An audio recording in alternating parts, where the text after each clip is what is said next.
경기를 일으켰대요. 그런 아이는 잘 못 봤는데 경기를 일으킬 정도로 약했다고 해요. 근데 축구를 너무 잘하고 싶은 마음에 코치님이 시키는 거면 뭐든지 열심히 했대요. 시키는 대로 열심히 했대요. 그래서 초등학교, 중학교 때 실력이 아주 출중하게 되었는데 그래서 고등학교에 축구 선수로 입학하게 된 거예요. 근데 키가 작고 몸이 왜소하고 평발이어서 대학 진학에 어려움을 겪게 됩니다. 근데 이제 이 아이가 워낙 성실하니까 그 고등학교 감독님이 부탁해서 명지대 축구팀에 가까스로 들어갔대요. 근데 뭐 눈에 잘 띄지 않았는데 어쩐 일로 올림픽 대표팀에 선발이 됐는데 부진했대요. 잊혀진 거죠. J리그에 이렇게 끌려가다시피 가서 운동하다가 2002년 월드컵의 대표팀으로 선발이 됩니다. 그래서 당시 감독이었던 히딩크를 따라 네덜란드로 가고 나중에 아시는 대로 영국에서 아주 화려하고 또 소박하게 경기를 하다가 나중에 또 은퇴를 하고요. 지금은 여러분 그거 아세요? 우리나라 선수로는 사람으로는 최초로 세계 축구 평의회 자문위원으로 위촉이 되었다고 합니다. 축구는 잘하고 싶었지만 유명해지기는 싫었다라고 얘기하는 박지성 선수 얘기입니다. 그가 한 말 중에 이런 말이 있죠. 내 인생은 늘 그랬다. 눈에 띄지 않았다. 그래서 악착같이 버티는 수밖에 없었다. 남들이 보든 보지 않든 최선을 다하는 것이 미덕이라고 생각했다. 나는 내가 평발인지도 몰랐다. 이만큼의 고통은 누구나 안고 사는 줄 알았다. 이만큼의 고통은 누구나 안고 사는 줄 알았다. 여러분 어떤 소원을 갖고 계세요? 마음에 간절한 소망이 있는 사람, 하나님이 주신 간절한 소망이 있는 사람은 하나님께서 보내주신 권위자들에게 진심으로 순종하면서 계속 성장하게 된다고 해요. 그리고 결국은 다른 사람을 성장할 수 있도록 돕는 복된 삶을 살 수 있다고 합니다. 저는 좋은 그리스도인이 됐으면 좋겠습니다. 그게 제 아주 깊은 소망 중에 하나를 뽑으라면 저는 그 소망이 있습니다. 여러분은 어떤 소망이 있으신지요? 그 소망을 가슴에 깊이 품고 하나님께서 여러분에게 보내주시는 권위자들에게 순종하면서 계속 배우셨으면 좋겠어요. 순종할 때 가장 많이 배울 수 있는 것 같아요. 그러면서 여러분이 하나님 앞에 설 때까지 계속 성장해 가시고 다른 사람을 성장하는데 도움이 되는 그런 삶을, 복된 삶을 사실 수 있기를 바랍니다. 그 순종하는 게 쉽지는 않죠. 순종하는 게 쉽지는 않은데 왜 성장할 기회를 놓치면서까지 우리는 권위자들의 말을 거부하게 되는 걸까요? 저도 좀 그런 경향이 있거든요. 좋게 말하면 반골기질이라고 하고 안 좋게 말하면 불순종한다, 이렇게. 불순종한다가 좋게 말하는 건가요? 하여튼 제가 좀 그런 기질이 있어요. 그래서 좀 연구를 많이 했는데 어떤 분이 그러더라고요. 인생에서 처음 만나는 권위자가 성숙하게 책임지고 돌보고 자율성을 보장했다면 이 아이는 성장하면서 안정감을 누리면서 사회에서 만나는 또 다른 권위자를 신뢰하게 되고 그가 말하는 것을 즐거운 마음으로 받아들이면서 자기의 삶을 위탁할 수 있게 된다는 거예요. 근데 그 반대일 경우에는 사회에서 만나는 권위자들을 신뢰할 수 없기 때문에 아무리 좋은 말을 해도 즐거운 마음으로 자기를 위탁하기가 어려워지면서 성장의 정체를 겪게 된다는 거예요. 여러분, 오늘 만나는 주인공, 지금까지 늘 만나왔는데 다윗은 사실은 처음 만나는 권위자가 그렇게 성숙하지만은 않았습니다. 여러분 아시는 대로 사무엘 선지자가 이새, 즉 다윗의 아버지 집에 찾아가서 이스라엘의 2대 왕을 세우려고 하는데 이 중에 하나님이 선택한 사람이 있다라고 얘기합니다. 그러자 다윗의 아버지인 이새가 첫째 아들인 엘리압서부터 아비나답, 삼마 그렇게 7명의 아들을 선을 보이는데 그 중에 하나님이 선택한 사람이 없었죠. 그러자 사무엘이 이렇게 물어봅니다. 저는 참 넌센스 같은데요. 다른 아들이 또 있습니까? 이렇게 물어봅니다. 중요한 자리에 어떤 아들을 빼놓는 아버지가 있을까요? 그런데 사무엘이 물어보니까 이새가 있다고 합니다. 있는데 걔는 목동에 불과합니다. 지금 양치고 있습니다. 이렇게 얘기하는 거죠. 성경에는 그렇게 나와 있지만 미루어 짐작컨대 아마 이런 얘기가 아닐까 싶어요. 얘는 왕이 될 만한 인물은 아닙니다. 그냥 집에서 허드렛일 정도 할 수 있는 아이거든요.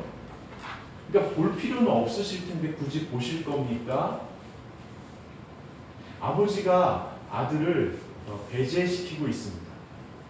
17장으로 넘어가면 블레셋과의 전쟁에 형들이 나가서 이세의 아들이 나가서 전투에 참여합니다.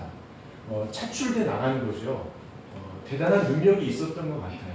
근데 마침 아버지께서 궁금하기도 하니까 다윗을 불러서 심부름을 시키잖아요. 먹는 것을 싸주면서 전쟁의 상황도 보지만 형들 안부도 묻고 먹을 것도 좀 전해주고 형의 대장에게도 가서 인사를 좀 여쭈어라 하고 보냅니다. 다윗은 심부름 간 거거든요. 근데 다윗을 처음 본 엘리압이 했던 말이 기억나십니까? 너 양은 어떻게 하고 여기 왔어? 내가 너 아는데 너 이 자식 구경하러 왔지. 성경에는 그렇게 나와 있지만 미루어 짐작컨대 야 전쟁이 뭐 장난인 줄 알아? 너 구경하러 왔어? 너 할 일은 안 하고 여기 왜 왔어? 하고 혼내고 있습니다. 이것으로 볼 때 큰형인 엘리압과 아버지인 이새로부터 다윗은 소외되거나 과도하게 개입하는 그런 상황 가운데 놓여 있었습니다. 그런데 여러분이 아시는 대로 이 다윗이 어떻게 하나님께서 기름 부어 세우신 지도자가 됐을까요? 그리고 그 공동체에서 오늘 말씀에 의하면 3절 보시면요.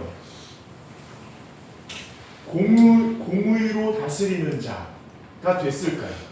공의로 다스린다는 것은 뭐냐면 모든 사람이 납득할 만한 정당한 질서를 세워서 모두가 참 이해가 됩니다. 잘하셨습니다. 라고 인정하도록 다스렸다는 거예요. 우리 교회에서 제가 뭘 하면 어린아이부터 어른에 이르기까지 목사님이 이래서 이렇게 하셨구나 라고 이해할 수 있도록 다스린다는 거예요. 근데 그렇진 않습니다. 왜 목사님이 그렇게 하셨냐고 하는 분들이 계세요. 정신이 번쩍번쩍 들죠. 집에 가면 내가 또 실수했구나. 근데 다윗이 공의로 다스렸다는 거예요. 아버지가 공의로 다스리시면 아내와 부인과 자녀들이 우리 아버지가 이래서 이렇게 결정하셨구나 라고 기쁘게 납득이 된다는 거예요. 어떻게 다윗은 이렇게 성장해서 다른 사람을 성장할 수 있도록 돕는 공동체를 가꿀 수 있었을까요? 오늘 본문에 그 신비로운 비밀이 숨어 있습니다. 3절을 다시 한번 같이 읽어보겠습니다. 이스라엘의 하나님이 말씀하시며 이스라엘의 단속이 내게 이르시기를 사람을 공의로 다스리는 자 하나님을 경외함으로 다스리는 자요. 여기에 있습니다. 하나님을 경외했던 거예요. 다윗이요. 어떻게 이렇게 됐는지는 잘 모르겠지만 사울에게도 쫓기고 압살롬에게도 쫓기고 그리고 우리아를 죽게 하고 밧세바를 범하는 그런 우여곡절을 겪는 인생 가운데에서 어떻게 하나님을 경외하게 됐는지는 제가 잘 모르겠어요. 인간의 언어로 설명하기 시작하면 좀 어설퍼지는 것 같아요. 근데 어떻든 하나님 앞에서 다윗은 네가 나를 경외했다고 인정받고 있습니다. 이런 경외라는 게 아까 전도사님 말씀하신 대로 사랑하는 마음과 두려워하는 마음이 동시에 있는 게 경외입니다. 기독교인이 이 경외함만 잊어버리지 않으면 그 사람은 성장하게 돼 있습니다. 자, 경외함이 뭐냐면 여기 하나님, 십자가를 하나님이라고 생각해 보면요, 하나님을 너무 사랑하는 거예요. 그래서 내가 하나님께 가는 겁니다. 물론 하나님이 오시는데 내 마음으로 하나님께 다가가는 거죠. 근데 하나님께 다가가는데 하나님께 다가가는 거예요. 사랑하니까. 근데 다가갈수록 빛 가운데 드러나는 나의 죄성과 허물 때문에 두려워서 주님으로부터 도망치는 겁니다. 근데 도망치는데 갈 데가 없는 거예요. 그러니까 하나님이 그리워지는 거예요. 도망쳐본 분은 아실 거예요. 하나님이 그리워지니까 하나님께 다시 나가는 거예요. 사랑하니까. 근데 빛 가운데 가면 나의 죄와 허물이 드러나니까 못 견뎌서 다시 도망치는 거예요. 두려워서. 근데 두려워서 도망치는데 하나님에게서 도망치면 갈 데가 없잖아요. 이게 다시 하나님이 그리워져서 가는 거예요. 즉 경외함이란 하나님께 다가가지도 도망치지도 못하면서 주춤주춤하는 그 상태를 경외함이라고 말합니다. 그래서 하나님을 인식하는 사람, 하나님 없이 사는 사람 말고요, 하나님을 마음으로 인식하는 사람은 지치게 되어 있습니다. 다가가지도 도망치지도 못하는 이 딜레마 속에서 점점 힘이 빠져서 지쳐서 결국은 십자가 앞에 엎드려서 탈진하고 맙니다. 모든 힘이 빠지는 거예요. 왜 그리스도인이 능력이 없냐고요? 왜 그리스도인이 적극적이지 않냐고요? 왜 그리스도인이 긍정적이지 않냐고요? 왜 그리스도인이 모든 고난과 환난과 역경을 넘어서지 못하냐고요? 힘이 없습니다. 신 앞에서 이러지도 저러지도 못하면서 주저앉아 엎드려 울다가 탈진하게 되는 거죠. 완전히 힘이 빠지는 겁니다. 수영을 배울 때 힘이 다 빠지면 물에 뜨듯이 그때 하나님 앞에 자기의 영혼을 낱낱이 노출하게 됩니다. 오, 주님 마음대로 하십시오. 그때 놀다 지친 아이를 감싸 안아서 요람에 눕히는 엄마처럼 하나님의 손이 내 영혼을 감싸 안는 것을 내가 경험하기 시작합니다. 그러면서 그 지친 영혼 속에 하나님의 마음이 차오르기 시작합니다. 하나님의 마음이 다윗의 마음이 되고 다윗의 마음이 하나님의 마음이 돼서 그 마음이 흘러넘쳐 입술에 하나님의 말씀이 고백처럼 머금게 되는 거예요. 여러분 너무 더워서 물을 벌컥벌컥 먹다가 이렇게 물이 머금 것을 이렇게 뿜어져 나올 때 경험해 본 적 있으시죠? 마찬가지예요. 하나님의 마음이 흘러넘쳐서 내 입술에 하나님의 마음이 머금어지는 거죠. 그래서 놀라운 사실은 기독교인들은 나중에 어떻게 되냐면 자기 영혼에게 자기가 하나님의 말씀을 선포하게 됩니다. 할렐루야도 그런 거죠. 내 영혼아 찬양할지어다. 자기에게 선포하는 겁니다. 하나님의 마음으로 하나님의 말씀을 내 영혼에게 들려주는 사람이 그리스도인들입니다. 여러분 2절 한번 보세요. 2절. 지금 제가 설명한 게 2절에 나와 있어요. 같이 읽겠습니다. 여호와의 영이 나를 통하여 말씀하시며 그의 말씀이 내 혀에 있도다. 아멘. 아멘. 여러분 하나님의 말씀이 여러분의 혀에 넘쳐나는 그런 은혜를 충분히 누리시길 바랍니다. 그러면서 다윗이요 하나님의 마음으로 지금 스스로에게 선포하는 게 4절부터 나오는 거예요. 4절을 한번 읽어보겠습니다. 그는 돋는 해의 아침빛 같고 구름 없는 아침 같고 비 내린 해의 광선으로 땅에서 운이 돋는 샘풀 같으니라 하시도다. 예, 하나님께서 다윗을 통해 다윗 스스로에게 너는 이와 같은 존재다라고 말씀하시는 거예요. 다시 한번 보세요. 돋는 해의 아침빛 같고 다윗 네가 그렇다는 거예요. 돋는 해의 아침 빛 같고. 여러분 그 지평선에서 떠오르는 그 뜨거운 태양을 보신 적이 있죠? 다윗에게 말씀하시는 거예요. 하나님이 네가 그런 존재와 같다. 구름 없는 아침 같고 구름이 하나도 없는 거예요. 그 찬란한 태양이 비추이는 하늘이 온통 드러나는 시원한 영혼 같고 비 촉촉히 내린 후에 광선으로 빛을 받아서 움트는 그 광활한 대지 위에 움트는 새풀 같다는 거. 너의 영혼이 그렇다는 거예요. 하나님의 눈으로 너를 볼 때 다윗이 그와 같다는 거예요. 여러분 성숙한다는 게 뭘까요? 그리스도인이 성숙해진다는 게 뭘까요?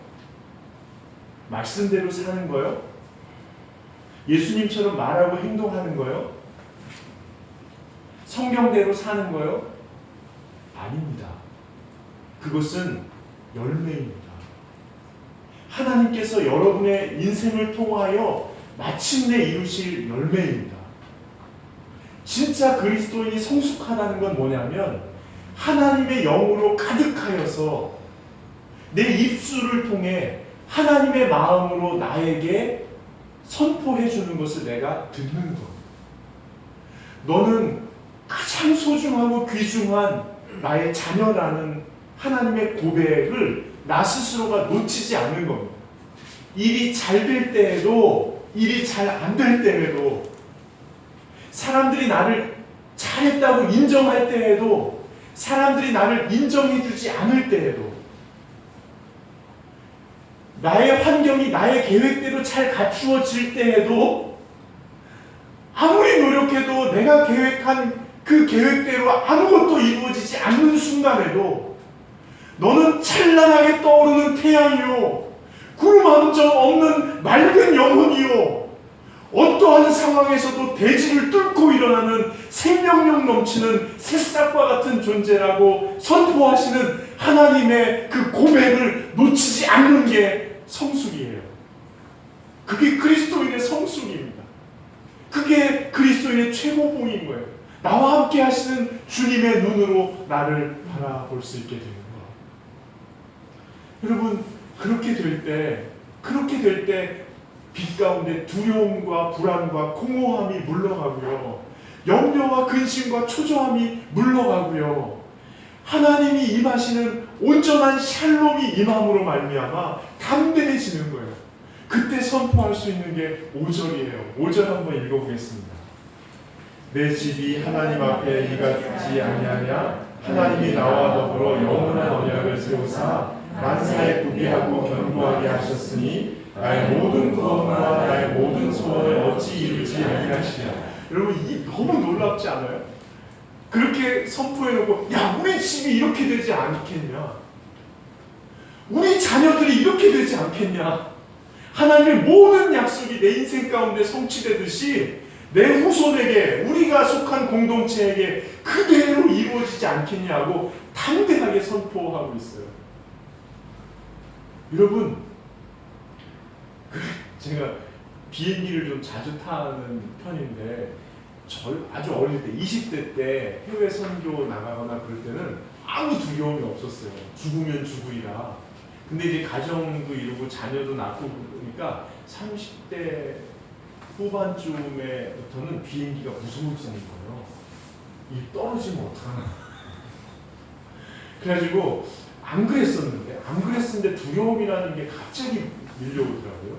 그 비행기가 이렇게 출발하고 안전벨트를 메고 이륙하려고 활주로를 가잖아요. 가는데 그 소리가 굉장하지 않습니까? 두려워지는 거예요. 근데 제 옆에 같이 가는 어떤 간사님이 목사님 이 비행기 안 떨어져요 그러는 거예요. 제가 제 마음을 어떻게 알았는지 덜컥 못했지. 그래서 그럼요 안 떨어지죠 이렇게 얘기하는데 제가 왜요? 왜요? 이상하잖아요. 왜요? 그랬더니 그분이 그러는 하나님이 그분 얘기예요. 하나님이 날 좋아하시거든요. 하나님이 저하고 할 일이 있으시거든요. 가서 할 일이 있으시거든요. 와서도 할 일이 있거든요. 이 사람들이요, 다 나 때문에 산 거예요. 제가 그거를 하나님의 말씀으로 아멘 하고 받았어요. 그 다음부터 제가 두려움이 없어졌어요. 개인적인 고백이지만 여러분, 그 정도 그리스도인이 담대함이 있어야죠. 우리 공동체는 나 때문에 잘 된다. 우리 집안은 나 때문에 잘 된다. 내 자녀들은 나보다 훨씬 잘 될 거다. 우리 교회는 나 때문에, 목사 때문에 잘 되는 게 아니고요. 여러분 그렇게 생각해요. 우리 교회는 나 때문에 잘 된다. 지금 속으로 따라하세요. 우리 교회는 나 때문에 잘 될 거야. 우리 집안은 나 때문에 잘 될 거야. 우리 회사는 나 때문에 돈 번다. 우리 나라는 나 때문에 잘 될 거야. 우리 자녀들이 여기 없으니까 한번 얘기해 봅시다. 너희들 따라해보세요. 너희들 주님 덕분에 나보다 훨씬 잘 될 거야. 자녀가 없어서 안 하는 거예요? 해야 생겨요? 그런 문제 하고 파이팅! 다시 한번 너희들 주님 덕분에 나보다 훨씬 잘 될 거야. 아멘. 여러분, 다윗은 너무너무 어려웠어요. 인생에 처음 만나는 권위자가 책임지고 돌봐주지 못했어요. 근데 뭐 어떤 부모가 최선을 다해도 그럴 수밖에 없죠. 하나님으로부터 떠났으니까 미성숙할 수밖에 없어요. 우리가 다 그래요. 근데 사회에서 처음 만나는 권위자가 사울이었어요. 도망다니냐고 죽는 줄 알았어요. 여러분, 이 상황에서 다윗은 하나님 앞에 엎드려서 계속 간구했어요. 주님의 마음이 다윗의 영혼에 가득했죠. 그때 하나님이 나를 어떻게 보시는지 알게 됐어요. 그리고 하나님의 눈으로 자기를 보기 시작했어요. 그때부터 여러분 성경을 읽어보시면 알겠지만 모든 권위자와 전문가와 일을 맡은 사람들을 최선을 다해서 존중하는, 권위에 순종하는 다윗의 모습을 볼 수 있어요. 그러면서 다윗은 끊임없이 성장했어요. 아무리 어려워도 끊임없이 성장했어요. 그리고 성장의 최고봉에 도달해서 하나님의 눈으로 자기를 바라보고 자기 영혼의 가치를 깨닫고 다른 사람들을 축복하는 삶을 살게 되었습니다. 여러분, 그 경주에 큰 교회 담임 목사로 계시다가 총회장을 하신 분이 계신데요. 그분이 은퇴하셨어요. 은퇴하셔서 낮에는 뭘 하시냐면 교회하고 은혜롭게 얘기를 해서 관계를 탁 끊으시고요. 낮에는 이탈리안 레스토랑에서 서빙을 하세요. 그리고 그 월급 받아서 생활비로 쓰세요.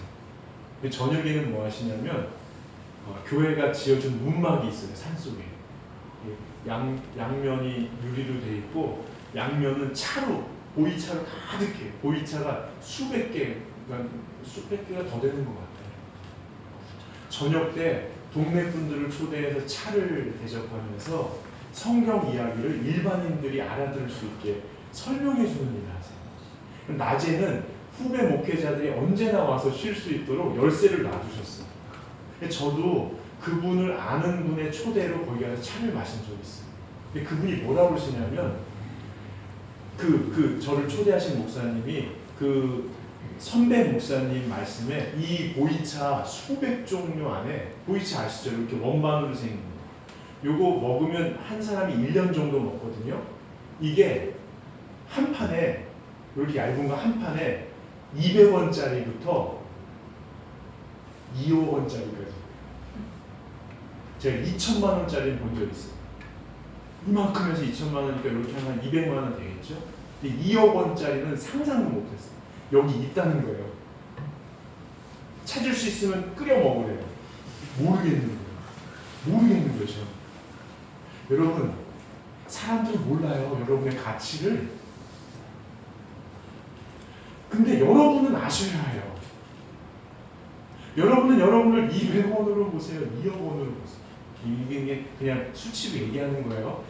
여러분이 2억 원밖에 안 된다는 게 아니고, 여러분은 여러분을 제대로 아셨으면 좋겠어요. 그게 신앙의 힘이에요.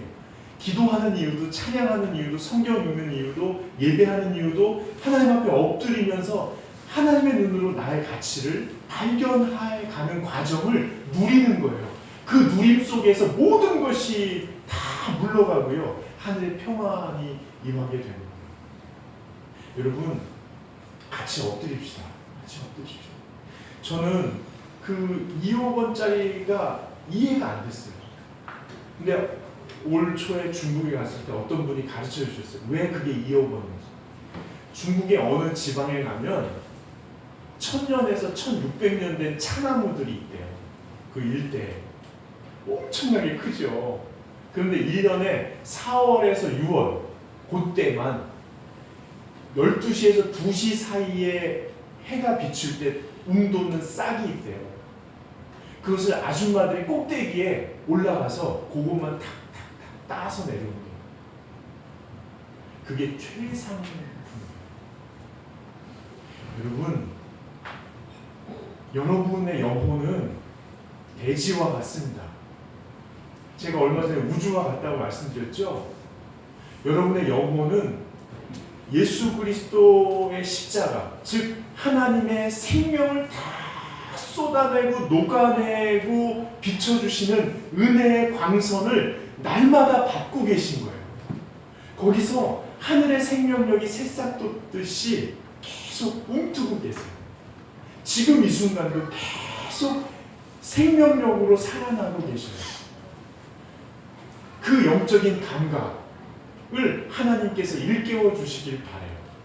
그게 어떻게 일깨워지는지는 저는 모르겠어요. 그러나 오늘 다윗의 삶을 볼 때 참 고단하고 힘들고 아무도 알아주지 않고 오히려 많은 공격을 받았지만 날마다 주님 앞에 엎드렸어요. 주님 앞에 어떻게 엎드리냐고요? 몰라요. 엎드리는 사람만 배워갈 수 있는 게 엎드림이더라고요. 저도 계속 엎드리려고 노력하고 있는데요.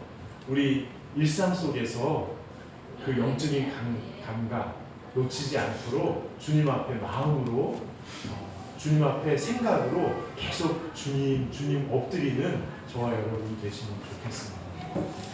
우리 다 함께 일어나셔서